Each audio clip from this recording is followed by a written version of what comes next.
Hello, welcome back to the podcast Journey to Well. My name is Hannah, and I am joined with Maddison Sutton today. She is a 2-4 sacral manifesting generator. I don't know when I'm putting out all of these episodes, but I don't know how it's happened. I feel like the last 5 guests I've been having conversations with, I haven't even talked human design with. So I'm very excited to talk human design with you. Not the point of this podcast, though. Maddison is a certified integrative health coach and a functional diagnostic and health practitioner. She and I had a really cool conversation about how we can incorporate holistic health into our corporate lives. So, for those of you that are in the community that work the corporate 9 to 5 and love it, or work that corporate 9 to 5 and maybe want to make some changes, this episode is definitely for you. And it's really an episode for the busy woman, which is technically everyone these days. So, Madison, I'm so excited to chat with you today. I would love for you to give a little bit of an intro of who you are, how your life journey has been thus far, and anything that you'd like to share to introduce yourself. Yeah. Well, thank you so much for having me, Hannah. You have such a calming voice and presence, and I love it. It's very nice. So, yeah, I guess a little bit of background on me. Um, I was in the corporate space for the majority of my career. I was in the software space, and funny enough, I'm kind of getting back into that, but I'll go into that in a little bit and loved that world, like really thrived in that world, did really well. I feel like it opened up so many experiences and like really changed who I was in so many ways. So very grateful for that time. I think that because of some stuff that was happening personally for me, I kept being drawn back into the holistic health space. Mm, I felt like the universe very much was like, you need to be in this space, and I'm going to do everything I can to like bring you into it. mm, So, kind of started with somebody that I was dating getting really ill. Um, that was kind of a big intro for me. And that's what really opened my world to holistic health and wellness and how much we are in charge truly and do have so much more authority over our health and our future than we think that we do. mm, So that was the big eye-opening moment for me. And it just became such a passion. I carried it through into my own health struggles. And when my father was diagnosed with cancer, probably about 4 years ago now, I think that was really the beginning of the end of my corporate, job. I don't think the pace that I was moving was sustainable for the stress that my body was experiencing. mm, And I think I had been experiencing high levels of stress just from work for a very long time, but I had been able to kind of just push through it. I was in my like 20s and I was like, this is fine. Like, it's okay. It's fine that I don't sleep literally ever. It's fine that I need alcohol to go to bed and gummies every night.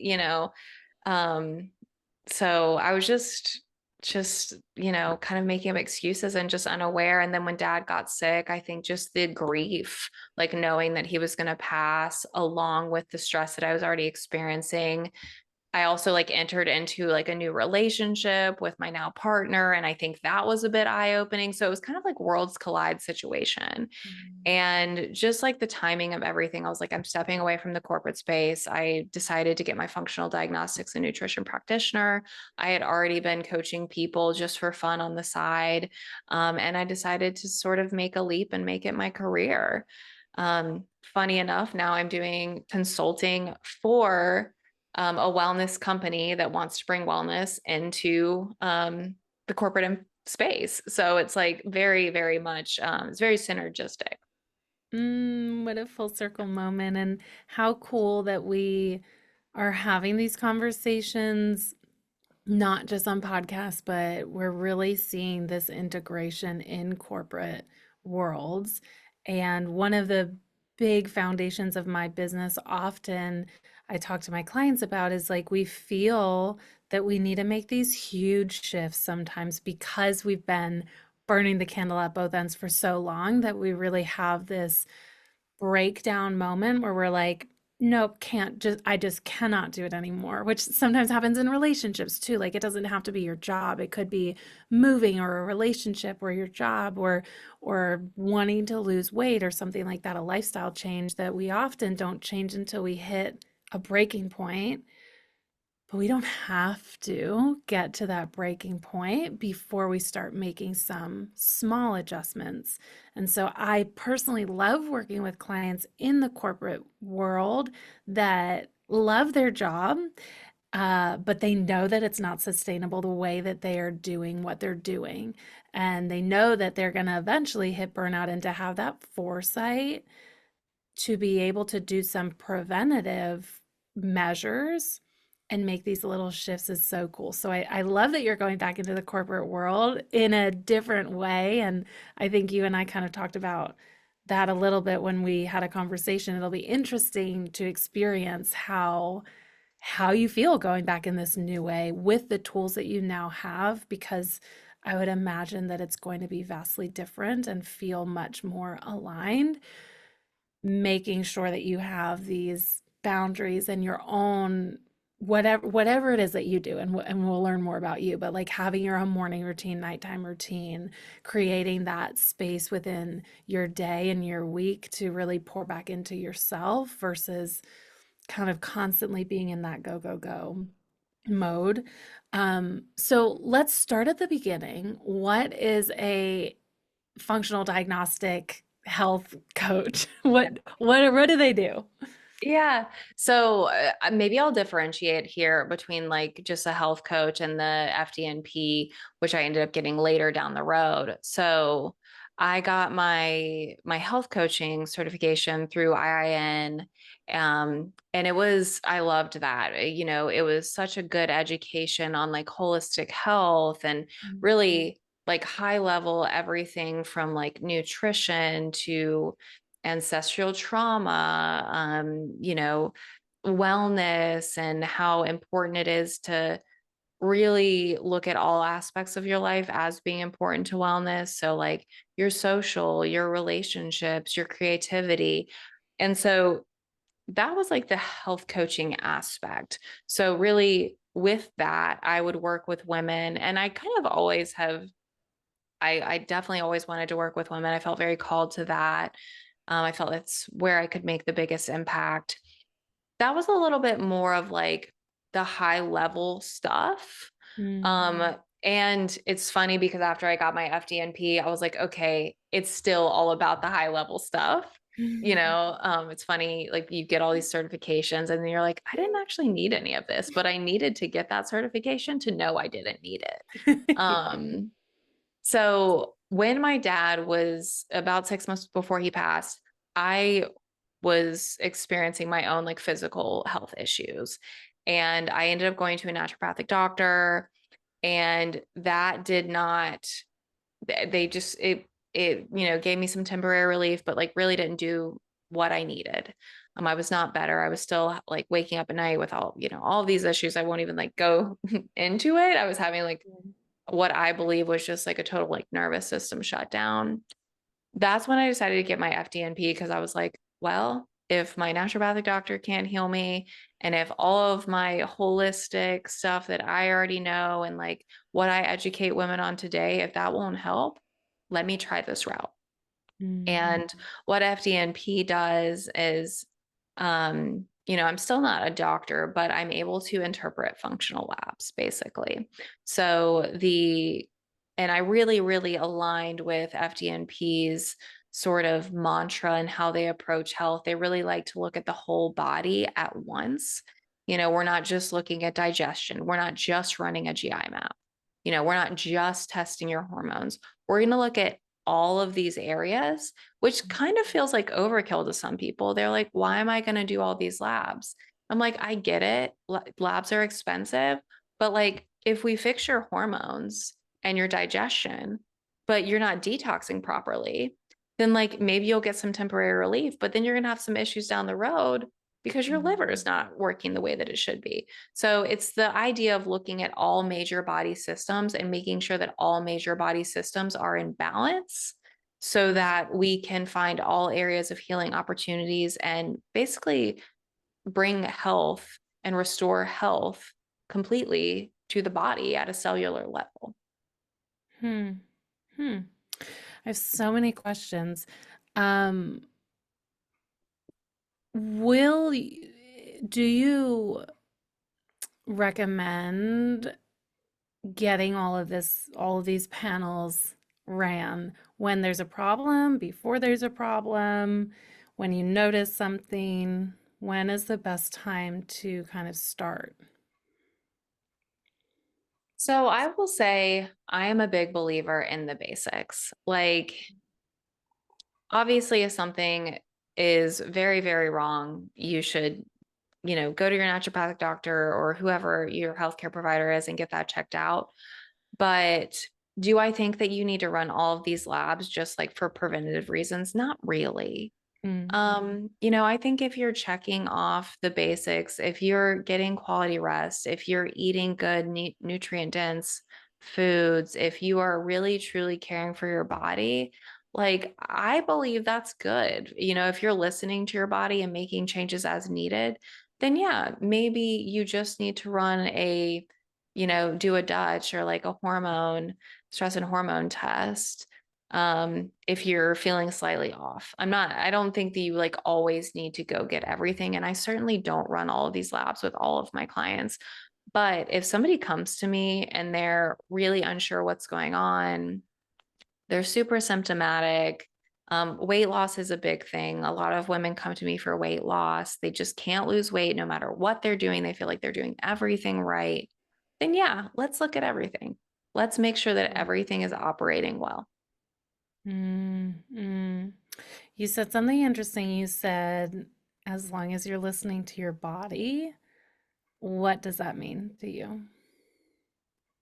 I think it means maybe something different to me than it does to like others because I've been in this space and I feel like I am very in tune with my body. Okay. Um, I think for some people they're like, "Oh, I'm hungry." Like yes, that's listening to your body. That is a cue that you get from your body. For me, it's waking up and doing a little bit of an evaluation. So I'll give you an example. Mm, This morning, I woke up and I was just kind of in a bad mood. And like, there was no reason for me to be in a bad mood. I slept really well. I've been eating really well. Like, what is this? Like, I'm in my follicular phase. Like, I'm not in my luteal phase. Like, what's the deal? So, I sat down and I meditate every morning. And I think this is really where I'm evaluating, like, how do I feel? Like this is where I'm doing a body scan. And I actually noticed that I was really feeling like a lot of grief and sadness.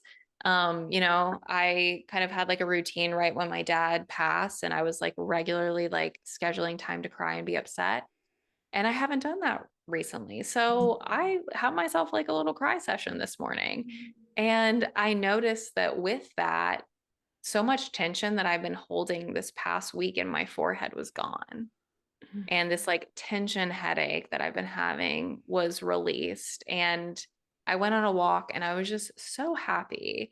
And, you know, maybe there had been a few like little signs, the past few days that have kind of been pushing maybe my tension headache that I've had.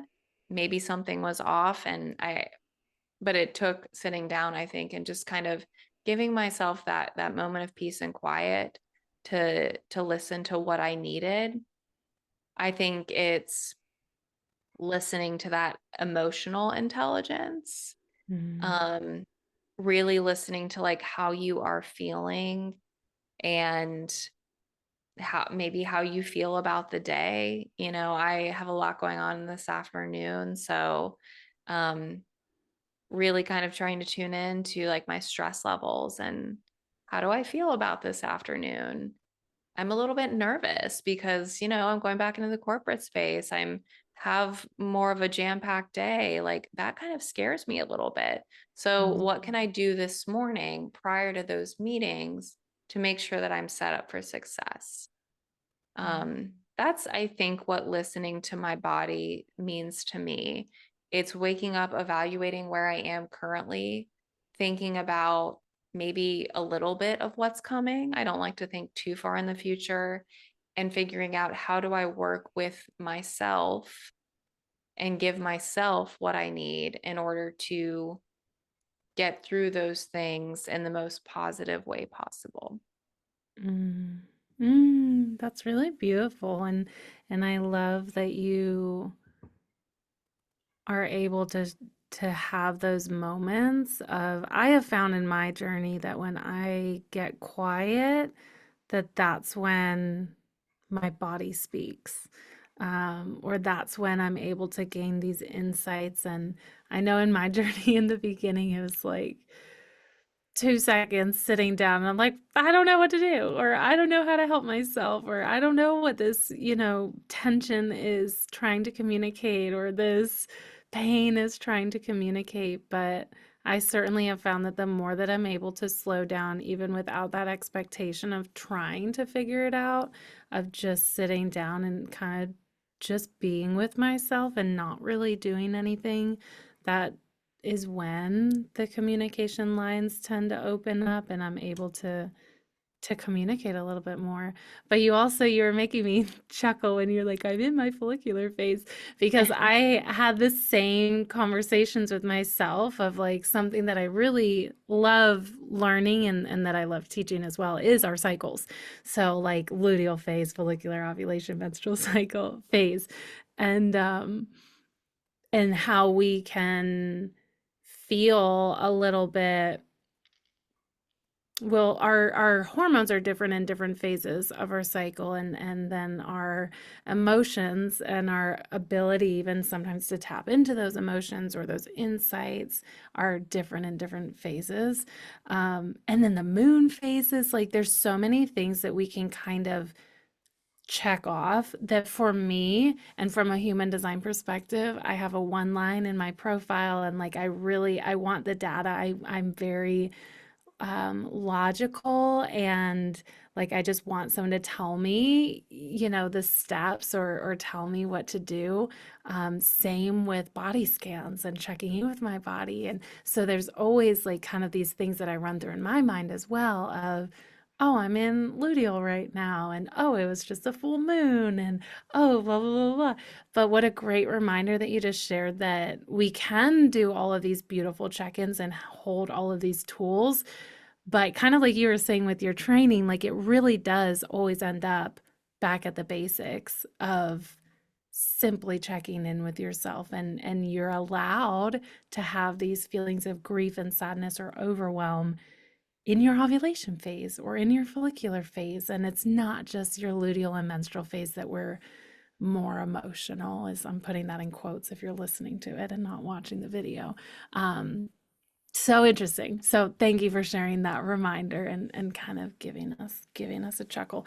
So I'm really curious. I want to hear your journey, but I also would love to hear how this is incorporated with your client work, and any advice you have for people that are listening that are hearing this and saying, oh my gosh, that sounds lovely to be able to sit down in the morning for however long you sat down and meditate every morning. And good for you, Madison. Love that for you. But I can't get into it, or I don't have time for it. And how did you feel in your corporate journey? Like, did you start meditating when you were on your corporate journey, or before you left the corporate world?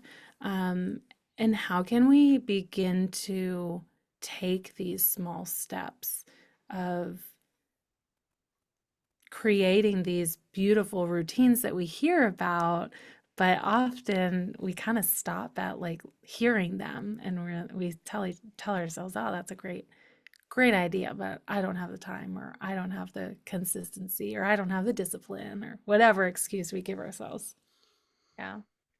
Well, I will say now my morning routine is aggressively long, but it did not always look that way. I mean, I probably did not like do any work this morning until like 11 and I woke up at 6:30. So, but that was me going on a walk and everything. So, and I'll never go back, honestly. I think the more you lean in and the more you realize you need these things and you see what peace and happiness it brings you, you're not willing to go back. I think it's almost the same as being like in a bad relationship and Mm, then leaving and being in a good relationship. And you're like, why would I will never go back to that bad relationship? But to answer your question, so starting out, obviously it is difficult. I try to journal. I've actually been journaling. Like I picked up journaling when I started in high school, like in high school, probably end of my high school years. And definitely did not do it consistently. I would only do it if something was like really bothering me. Um, After college, I started journaling, but again, not consistently. Like I've probably had 15 years of like inconsistently journaling. I would go for a month and I'd journal every day, and then I wouldn't do it again for like 3 months. mm, Same with meditation. Meditation for me has been harder than journaling.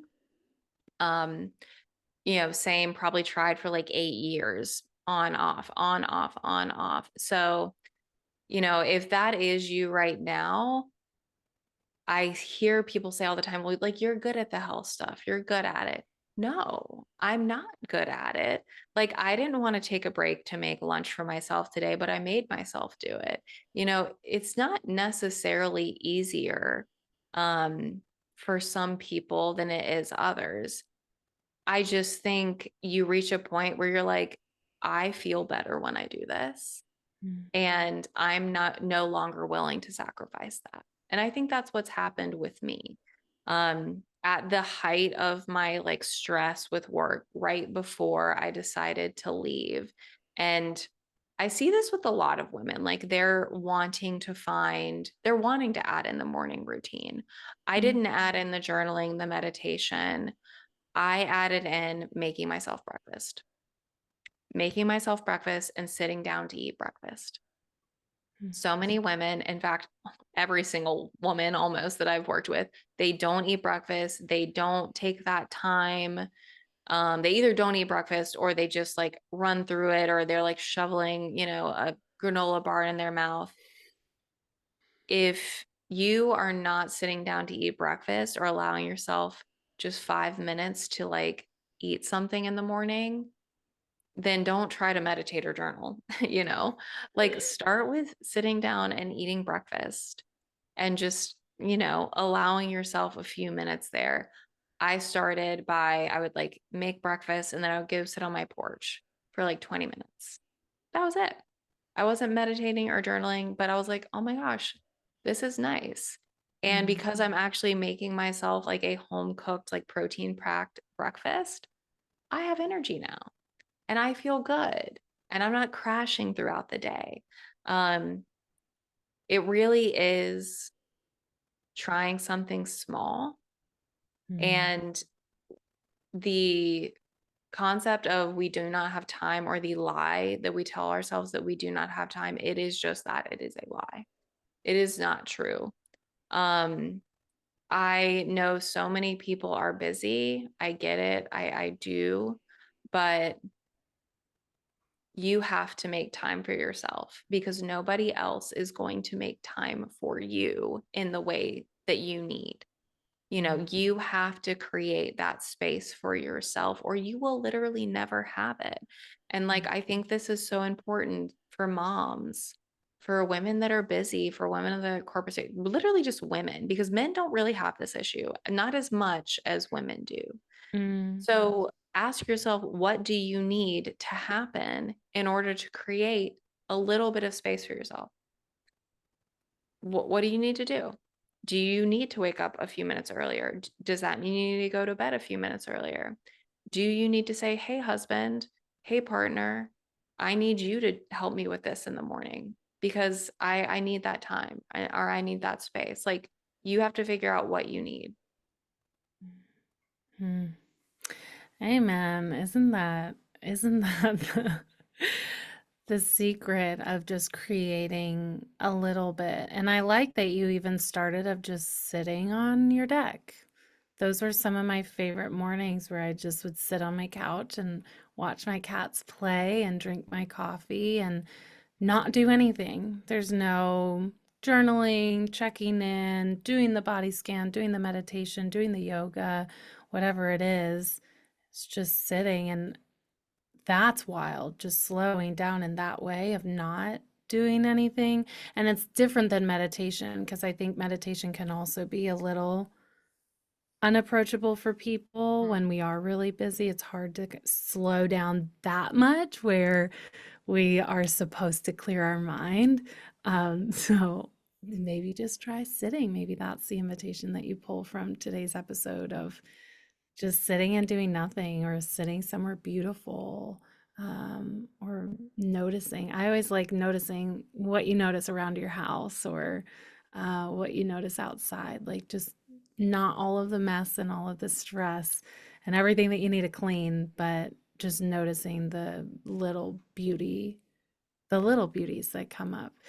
Yeah. Um, so what did you notice, speaking of noticing, I guess, what did you notice was the biggest shifts that you felt in your body moving from, I was going to say from the corporate, but that's not how I want to word it. What were the biggest shifts that you noticed and felt in your body when you began to incorporate all of these tools that you learned in your training and that you now share with your clients? Yeah. So I had a very large decrease in anxiety personally. Mm, And I started sleeping a lot better. mm, So I would say those were like the two biggest like physical things that I noticed when I started creating that space for myself. I also just started craving more space for myself. mm, Like you give yourself that little bit of space in the morning and that peace, and you want to protect it. Um, Something else I was gonna kind of add to that is like I started slowing down with other things. mm, So, instead of doing like a K cup with coffee or whatever, I would actually make my mud water, which is like a 7 to 10 minute ordeal, yeah. but that's okay. So I started noticing I would do other things slowly. And in the shower, I'm not like rushing through, running out, like slathering on some lotion. I was slowing down in the shower and I was taking some time afterwards to like put on my body oils and like massage my legs. I started slowing down and creating more space for myself. Mm, And I am a believer that when you start moving more slowly, when you start really like flowing through life, other things come in. Things that you want, things that you're working towards, things that you're probably pushing really hard to get start coming to you more effortlessly. So, as soon as I started doing this, par- partner came in to the picture for me. Like I started really owning, I felt like I had authority at work, but when really started protecting my peace personally, that's when a partner, a good partner, came into my life. You know, that's when I started being able to slow down at work because I think I was maybe exuding a little bit more authority. I mm, wasn't, trying to rush to meet everybody else's needs and make everybody else happy. I was showing up to the meeting, not stressing out, giving my authentic self, giving my best, and not stressing out about it and not worrying about it afterwards. And I don't know, I felt like other things just started falling into place very well, including me having the confidence to actually step away from that job. So I don't know. I think when you start giving yourself that space and that permission to take care of yourself, I believe that the universe responds to that. mm, mm. Do you feel like having the confidence to walk away. It was also this trust that you had of, I'll be able to figure it out or I'll be okay. Like, walk us through that journey of making that big life shift. Yeah, I think I had been like sitting on it for a long time. And I am a person that when I make a choice, like truly actually actively make it, it's decided, like it's happening. So I think I was like kind of sitting on it for a little while, not 100% sure that it was the right move. And I honestly think I could not continue to stay in that role and keep the peace and happiness that I Mm, wanted. You know, like for me, it wasn't necessary. I mean, yes, there was a confidence that it would work out and it would be okay. mm, Truthfully, I also looked at my finances and I was like, okay, like I've saved up enough money where I can be okay for a little while without making money. So like it right. wasn't just like blind confidence in myself. Like there was some logic behind this. I was like, okay, I have a little bit of a cushion, but I was not operating as the person I wanted to be any longer. Like Mm, that job was not making me happy. I was not showing up in my relationship the way that I wanted to. I did not feel the way that I wanted to. I was not living the life or being the person that I wanted to be any longer, even with my journaling and my meditation and my eating healthy. You know, like I was doing all of those things, but I was just not in the right space any longer. I had outgrown that situation and it was becoming a toxic place for me. And that was really what pushed me was, mm, I don't want to be this person anymore. I want to be happy in my life. mm. And isn't it interesting when we create the space to slow down and the space to notice that, and when we are doing these holistic wellness supportive things, isn't it funny that we normally end up learning, realizing or recognizing the areas in our life that are just not aligned anymore, where we spend a lot of time just kind of going, like the hamster running on the wheel. And we don't spend a lot of time looking around because we are just too busy going. And so creating that space, I think that's also could be part of the the alignment and everything kind of coming into flow is that you are actually aligning with what you want to bring into the world and how you want your energy to feel and how you want to feel moving through the day. And when we have that intention, then I guess from an energetic our woo-woo side, when we have that intention, then we're putting that intention out into the universe and the universe knows that they can work with that. That's a little Absolutely. woo-woo, a little spiritual, but No, that's I my mean, perspective. I believe that. I feel like, I have some friends that they tend to have like a more negative outlook on life. And it seems like bad things, like not bad things, but they tend to have the bad days more than, the Yeah. people that have the positive outlook. I do really believe if you are in this like chaotic space, this always busy, I don't have time for anything space, that's what you're going to get back. Yep. Um, so you really have to, and this is the hardest part, taking that first step to make space for yourself.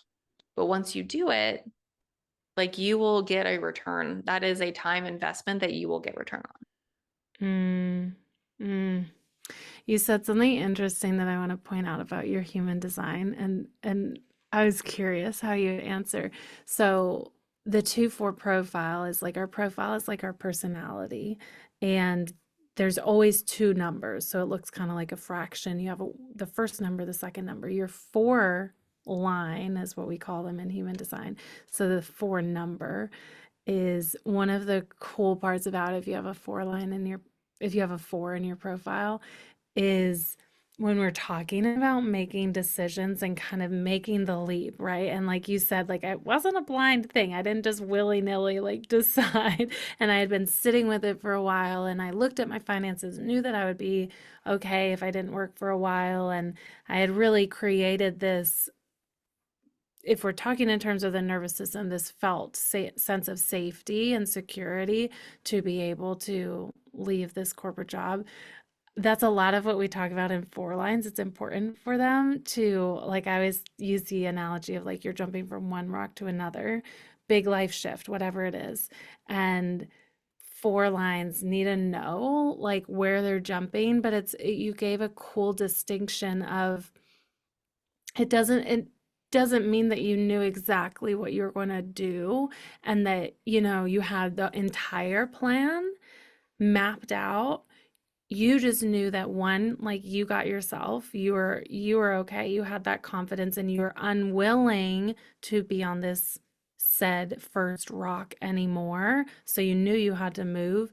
You knew that you had the financial security and you knew that you had and then you created these tools, right? Because you did decide to go back to school and you got all of the certifications that you felt that you needed. So really creating that safety, even if you don't have the whole plan listed out in front of you, which we never can plan enough, honestly, because there's going to be so many things that pop up that we don't think about. But yeah, that was just really cool. I like sometimes pointing out a few little pieces of people's human designs that seem to really pop out, and that was one of them for me.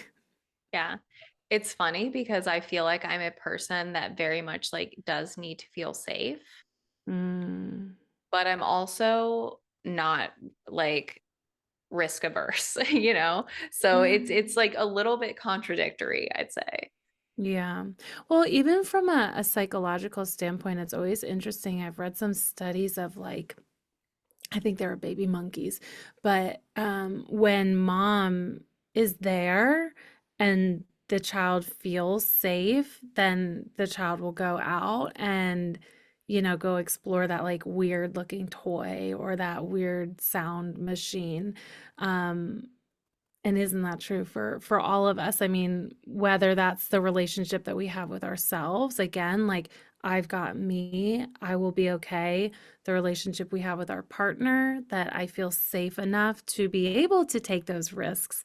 I think some people are definitely more risky without needing that safety net, but it really does, again. I think everything always comes back to the nervous system, and that's a really good indication or insight that you shared of having that safety to then be able to take the risks and feel confident in them.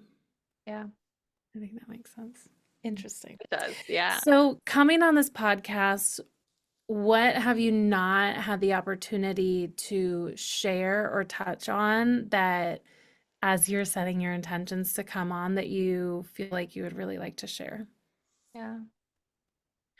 I mean, I think I've talked about this for the majority of the time, like creating that space for yourself, but like I think I cannot emphasize it enough. Mm, Um, and I'm seeing it come up as I'm going back into the corporate space. mm, Like it would be very easy for me to go into this new role and go back into bad habits and wake up in the morning and, open my phone or my laptop, check email, check Slack. And like, I think that's what most women or a lot of women I work with do. They wake up in the morning and they immediately jump into action into going into work. It's so easy to do that. And mhm, we are just like trained, whether it's society or watching our parents or just this like fear that as a woman, we need to work harder than a man. But you do not have to start your day with that chaos. You don't have to do it.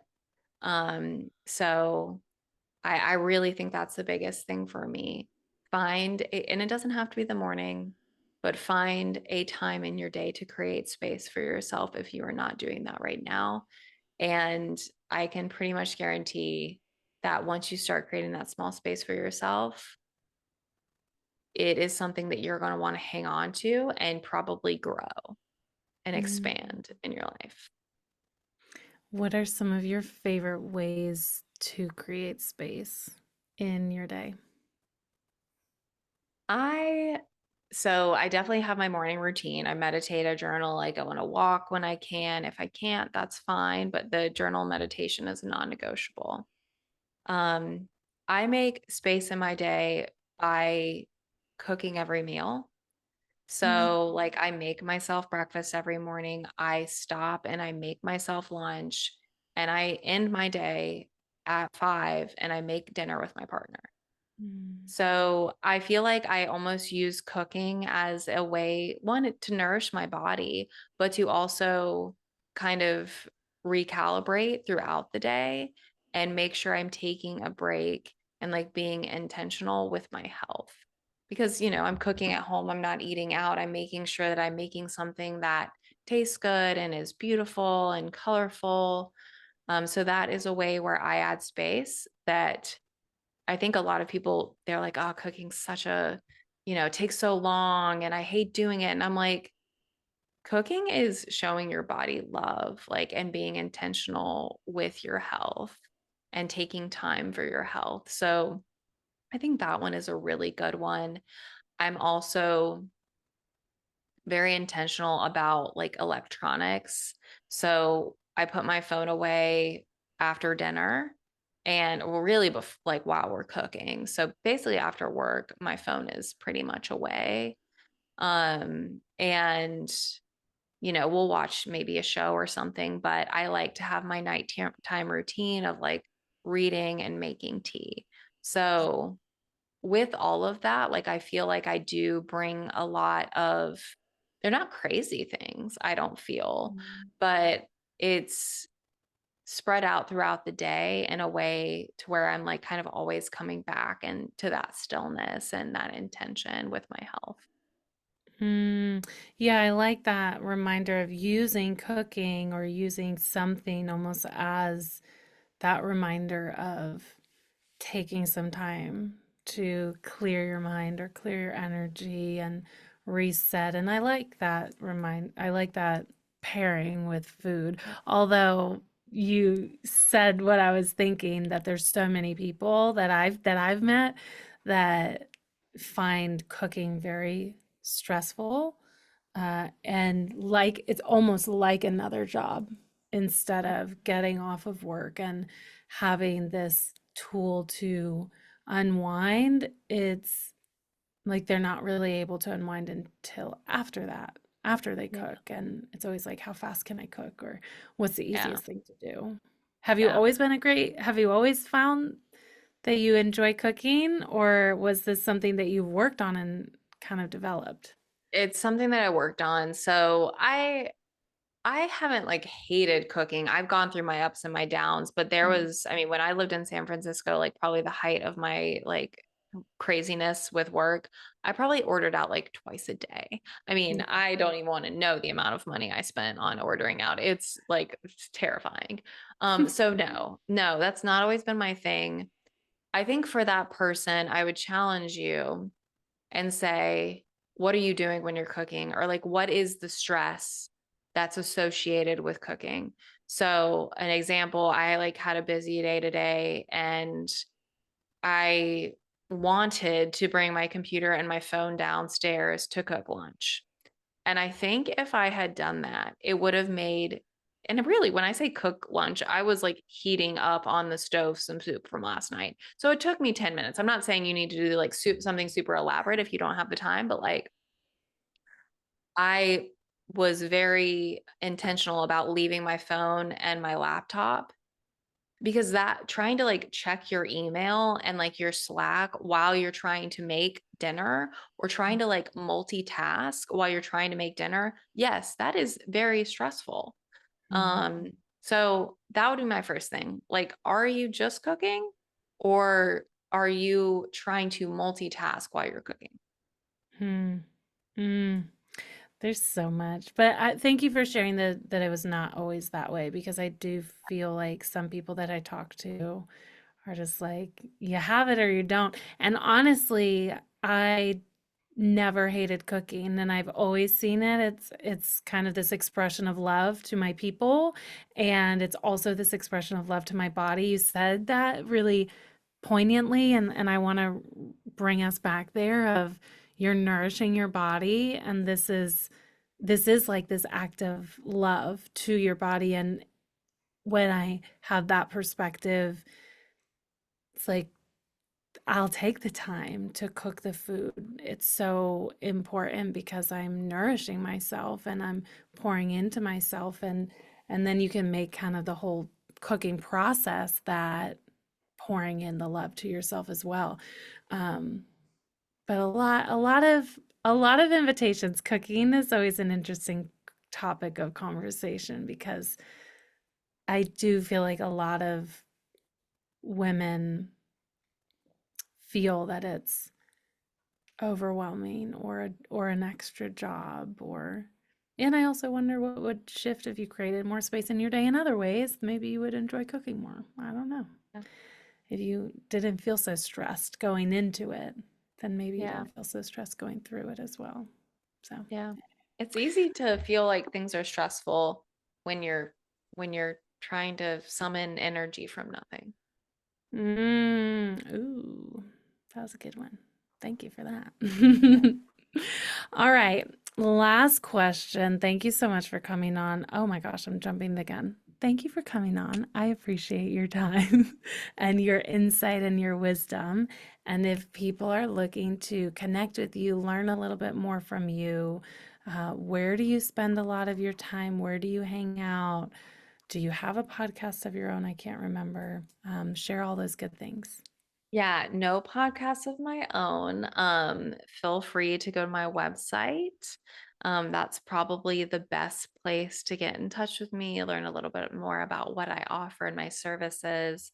I have an Instagram, but I'm kind of on a hiatus from social media. It just like doesn't jive with me. So you can go there, but there's not probably going to be anything like super updated. Sure. And website will be listed below, but what is the website? It is wellwithmadison.com, and Madison has two D's. Beautiful. Thank you. Okay, now last question. If you could go back and gift your younger self a somatic tool or perspective that you now use daily, what would that tool or perspective be? Hmm.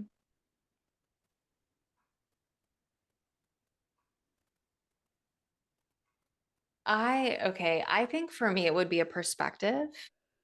Mm, And I don't really know how to say this, like, kind of doing a lot of like inner work. Like when I was younger, I was like super confident. And then, that kind of really went away in those in between years. And I feel like I'm just now like re-stepping into like that version of myself that I was when I was a younger, child. And I don't know how I would give myself this because you have to go through those hard things and those growing pains. But, I think if I wish I could give myself that confidence to be myself and not be scared to be seen and heard. I think that would probably be what I would want to give my younger self. mm, thank you. That's really beautiful. Thank you for sharing. And thank you so much for your time and your insight. This was such a fun conversation. I appreciate you, Madison. Thank you. I appreciate you too.